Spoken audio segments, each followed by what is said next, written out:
सभी प्रशंसा अल्लाह के लिए है, जो सभी संसारों का पालनहार और पोषक है, सबसे दयावान, सबसे कृपालु, न्याय के दिन का मालिक।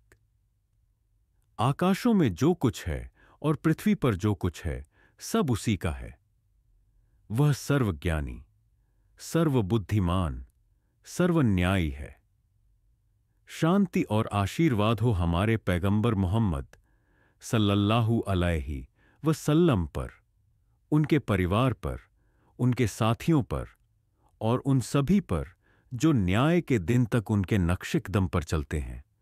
प्रिय भाइयों और बहनों, अस्सलामु अलैकुम व रहमतुल्लाहि व बरकातुहू। कल्पना करें, हर रात आप दुआ करते हैं, हर शादी का निमंत्रण जिसमें आप भाग लेते हैं आपको अपने अकेलेपन की याद दिलाता है। आप बाहर से मुस्कुराते हैं लेकिन अंदर से आप फुसफुसाते हैं, या अल्लाह, मेरी बारी कब आएगी?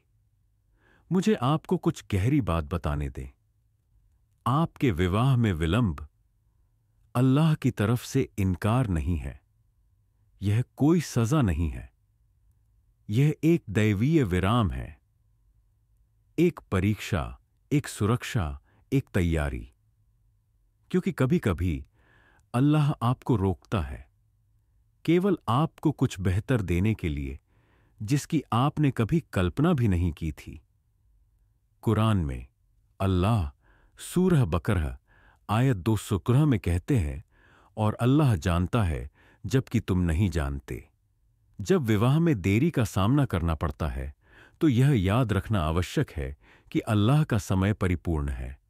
जो देरी लग सकती है वह वास्तव में दैवीय सुरक्षा, तैयारी या किसी बेहतर चीज की दिशा में पुनर्निर्देशन हो सकती है।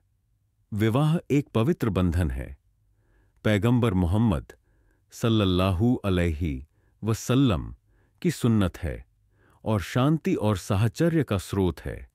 जैसा कि अल्लाह सूरह अर-रूम आयत 21 में कहते हैं, और उसकी निशानियों में से यह है कि उसने तुम्हारे लिए तुम्ही में से जोड़े बनाए ताकि तुम उनके साथ शांति से रह सको, और उसने तुम्हारे बीच प्रेम और दया रखी। विवाह की प्रतीक्षा के दौरान व्यक्ति अनोखी चुनौतियों का सामना कर सकते हैं, जिसमें बाहरी दबाव और आंतरिक संदेह शामिल हैं, लेकिन अल्लाह की योजना पर भरोसा करके, व्यक्तिगत विकास पर चिंतन करके, मार्गदर्शन मांगकर और धैर्य और प्रार्थना विकसित करके कोई भी इस अवधि को विश्वास, आशा और दृढ़ता के साथ नेविगेट कर सकता है। अंततः अल्लाह की बुद्धिमत्ता और फैसले में शांति और संतुष्टि पा सकता है। सवाल यह है, इस समय के दौरान आपको क्या करना चाहिए? सबसे पहले और सबसे महत्वपूर्ण, अपना तवक्कुल मजबूत करें। हमारा तवक्कुल मजबूत करना है अल्लाह सुब्हानहू व ताला पर हमारा पूर्ण भरोसा और विश्वास।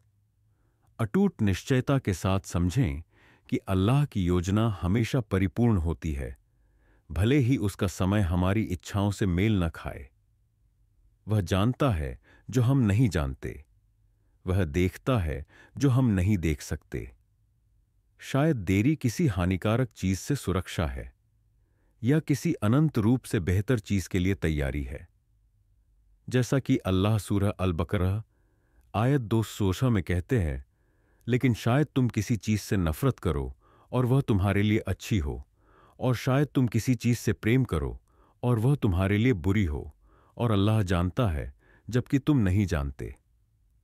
इसके अलावा अल्लाह हमें सूरह अत-तलाक आयत 3 में याद दिलाते हैं, और जो कोई अल्लाह पर भरोसा करता है वह उसके लिए काफी है। निश्चय ही अल्लाह अपना उद्देश्य पूरा करेगा। अल्लाह ने पहले से ही हर चीज के लिए एक निर्धारित सीमा तय कर दी है। यह आयत एक शक्तिशाली अनुस्मारक है कि हमारी रोजी और हमारे जीवन का मार्ग सर्वबुद्धिमान द्वारा सावधानीपूर्वक नियोजित है। दूसरा, दुआ, इस्तिखारा और तहज्जुद की तरफ रुख करें। कभी भी ईमानदार प्रार्थना की शक्ति को कम न समझें। सर्वशक्तिमान के सामने अपने हाथ उठाएं, अपना दिल उड़ेल दें, अपनी इच्छाओं, अपने डर, अपनी आशाओं को व्यक्त करें। उससे सही समय पर सबसे अच्छे तरीके से एक नेक जीवन साथी मांगें। नियमित रूप से तहज्जुद पढ़ें। इस महत्वपूर्ण मामले में उसका मार्गदर्शन मांगें। उससे कहें कि जो आपके लिए अच्छा है उसे आसान बनाए और जो नहीं है उसे टाले, भले ही आप इसे अच्छा समझते हों। पैगंबर मोहम्मद सल्लल्लाहु अलैहि वसल्लम ने कहा, निश्चय ही तुम्हारा रब उदार और शर्मीला है। अगर उसका बंदा उसके सामने अपने हाथ उठाता है तो वह उन्हें खाली वापस करने में शर्म महसूस करता है। यह हदीस दुआ की शक्ति में अपार आशा जगाती है। तीसरा, सब्र को अपनाएं। धैर्य और दृढ़ता यह कोई निष्क्रिय प्रतीक्षा नहीं है, बल्कि एक सक्रिय, आशावान धैर्य है।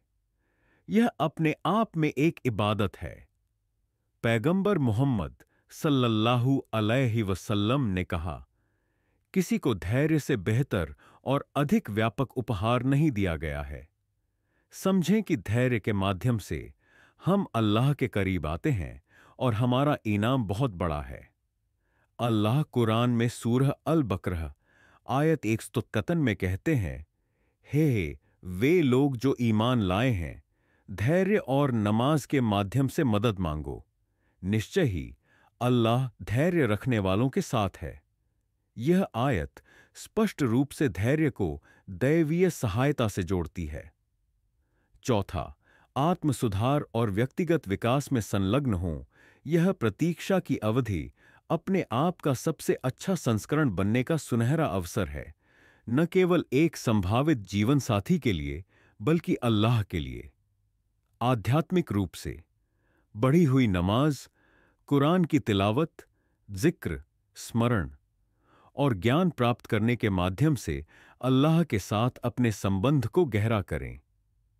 अपने निर्माता के साथ अपने रिश्ते को सुधारें। जैसा कि पैगंबर मोहम्मद सल्लल्लाहु अलैहि वसल्लम ने कहा, निश्चय ही अल्लाह तुम्हारे शरीर या तुम्हारे रूप को नहीं देखता, बल्कि वह तुम्हारे दिलों और तुम्हारे कर्मों को देखता है। आंतरिक शुद्धता पर ध्यान दें। भावनात्मक और बौद्धिक रूप से अपने चरित्र पर काम करें, अपने कौशल विकसित करें, अपनी शिक्षा का पीछा करें, अपना करियर बनाएं। मूल्य का व्यक्ति बने, न केवल बाहरी रूप से बल्कि आंतरिक रूप से। व्यावहारिक रूप से अपने समुदाय में सक्रिय रहें, स्वेच्छा से काम करें। इस्लामिक दिशा निर्देशों के भीतर स्वस्थ सामाजिक संबंध बनाए रखें। अपने आप को हलाल वातावरण में दिखाई दें, जहां उचित चैनलों के माध्यम से एक नेक जीवन साथी मिल सकता है। पांचवां, कदर। दैवीय फैसले को समझें। जो कुछ भी होता है वह अल्लाह की इच्छा और ज्ञान से होता है। इस सच्चाई को अपनाएं और इसमें शांति पाएं। आपका जीवन साथी आपके लिए लिखा गया है और वे आपके जीवन में उस क्षण आएंगे जो अल्लाह ने तय किया है।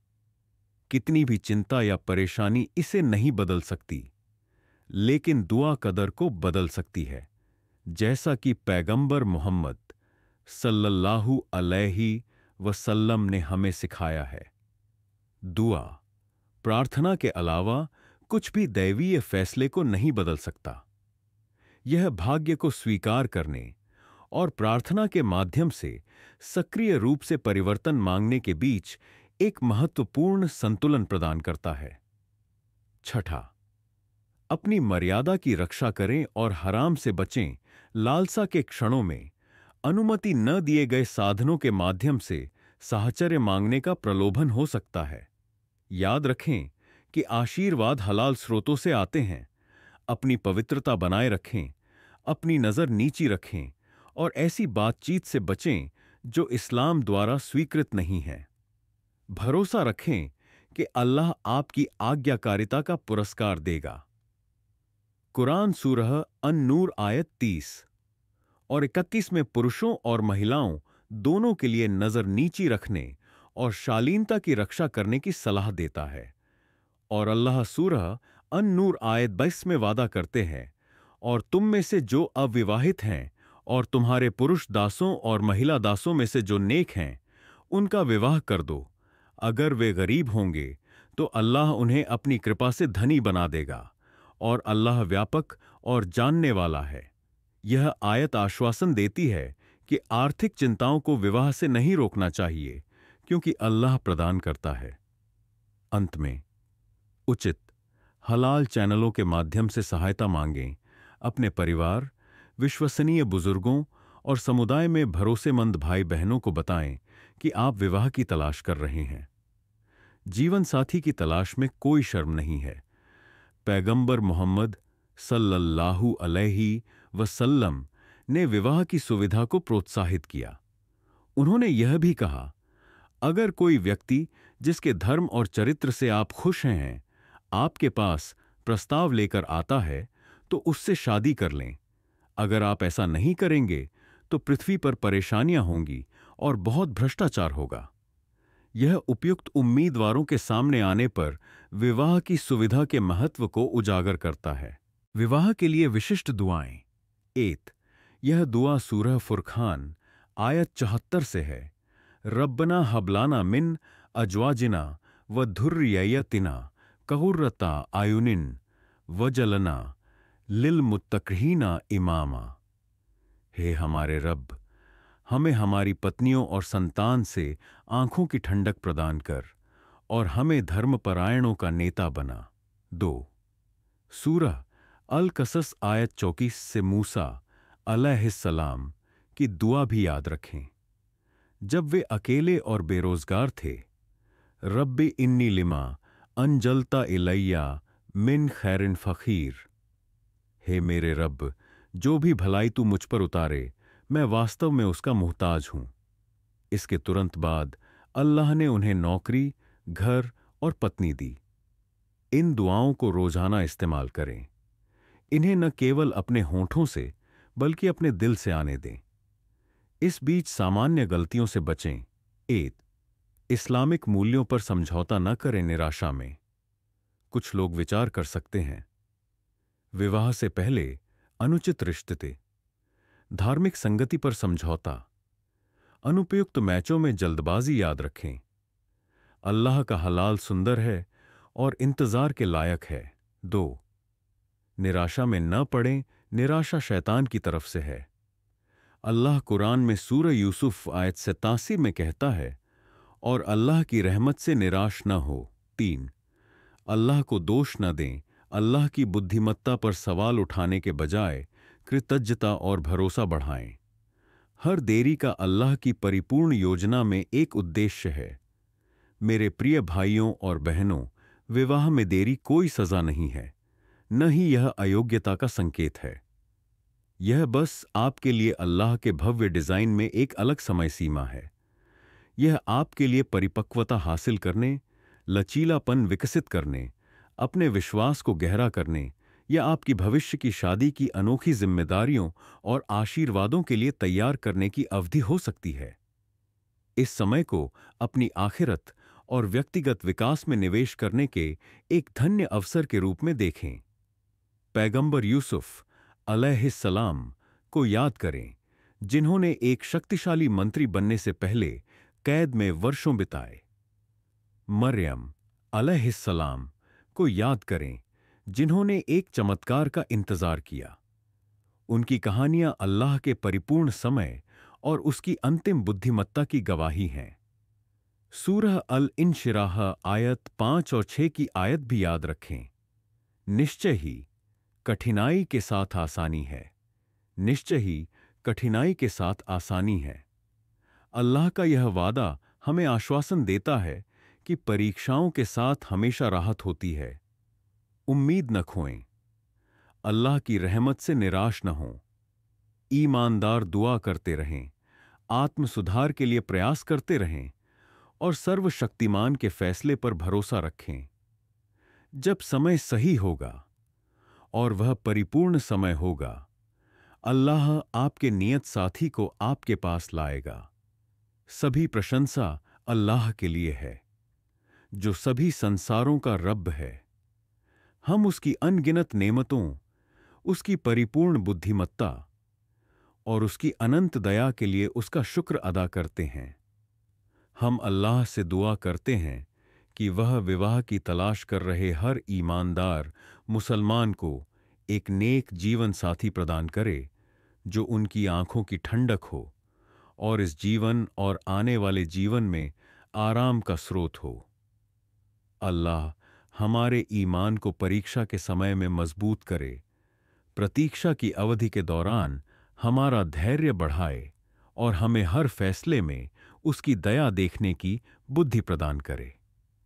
अल्लाहुम्म अस्लिह लना दीनना अल्लज्जी हु इस्मतु अम्रिना व अस्लिह लना दुनियाना अल्लती फीहा माशुना व अस्लिह लना आखिरतना अल्लती फीहा मादुना।